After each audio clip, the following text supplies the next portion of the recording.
morning to you and welcome to CBS This Morning. It's Monday. You made it through the weekend, May 10th, 2021. I'm Gail King. That's Anthony Mason. That's Tony DAKOTA. We've got a big morning of news. A cyber attack targets a pipeline that supplies nearly half of the fuel that goes to the East Coast, and gas prices could go up soon. Why there may be a Russian connection. Only on CBS This Morning, former First Lady Michelle Obama talks about her new effort to get help to all Americans with the help of two very cute, quirky puppets, plus her advice on mental health during this pandemic. And a potential scandal rocks the Kentucky Derby after this year's winning horse fails a drug test. The sport's most decorated trainer tells us how he's defending himself. But first, here's today's eye-opener. It's your world in 90 seconds. The White House declared a state of emergency after a cyber attack shut down one of America's most important oil pipelines. The implications for our national security cannot be overstated. One of the top suspects is a Russian criminal group. The president was briefed yesterday. It's an all-hands-on-deck effort right now. An explosion outside a school for girls in Afghanistan left dozens dead. The violence comes as American forces continue withdrawing.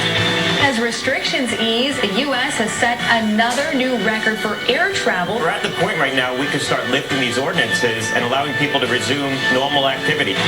Republicans face a reckoning this week. They're set to vote on whether to oust Liz Cheney from her leadership position. To defeat Nancy Pelosi and the socialist agenda, we need to be united, and that starts with leadership.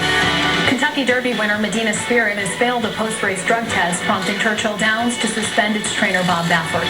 All that? The U.S. criticizing China for allowing an out-of-control rocket to crash back to Earth into the Indian Ocean. All that matters. I said wear a suit. Yeah, and I wore my suit, and you're not wearing your suit. The Vax Live concert raised $302 million. The money will buy 26 million vaccine doses.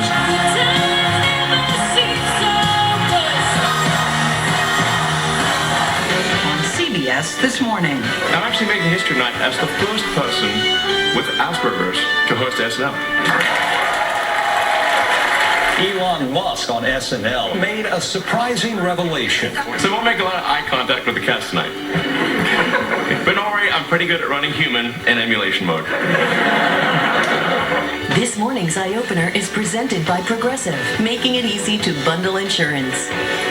It was a surprising revelation. He did a great job, though. It showed he had a good sense of humor. But It's a very popular episode of SNL. yes, Ratings yeah, went up. yep, the third highest one. It was nice to see him in a different environment. I thought so too. Yeah. So bravo to Elon Musk.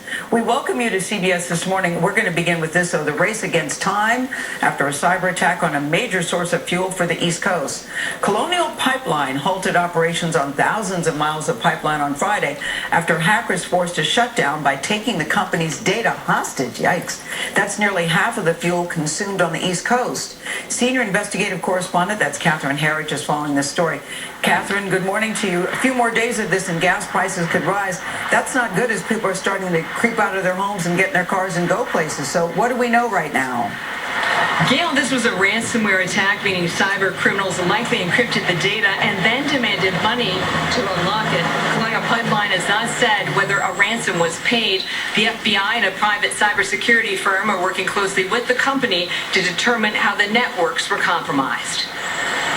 The cyber attack shuttered more than 5,000 miles of a pipeline that carries about 45% of fuel consumed on the East Coast after hackers breached Georgia-based Colonial Pipeline's computer system. Ransomware is a national security threat. Chris Krebs, the former director of Homeland Security's Cyber and Infrastructure Security Agency, says a criminal gang with links to Moscow is a leading suspect. Who or what was behind this attack on Colonial? There is a ransomware crew known as DarkSide. They use kind of a double tap technique of both locking up the networks and demanding ransom, but as well as exfiltrating or taking sensitive data out of the company. Colonial runs pipelines from Houston, Texas to Linden, New Jersey, transporting more than 100 million gallons of gasoline, diesel, jet fuel, and home heating oil every day. The company said Sunday some smaller lateral lines are now restored, but not the main lines. It also said it's taken additional precautionary measures to monitor and protect its pipeline. Of course, the next few days, that could start getting, you could see local stocks start running a little bit lower. Ransomware attacks are a growing problem for the U.S. The Homeland Security Secretary recently confirmed more than $350 million in ransom was paid last year, with small businesses especially hard hit. And the number of ransomware attacks spiked in 2020 by about 300%. Is enough being done to prevent these attacks? I don't think we've done enough of is signal very clearly with our partners in Europe and elsewhere to the nations like Russia that harbor these criminals and tell them that this will not stand any longer. Over the weekend, the Commerce Secretary told CBS News that it's an all-hands-on-deck situation. Current and former government officials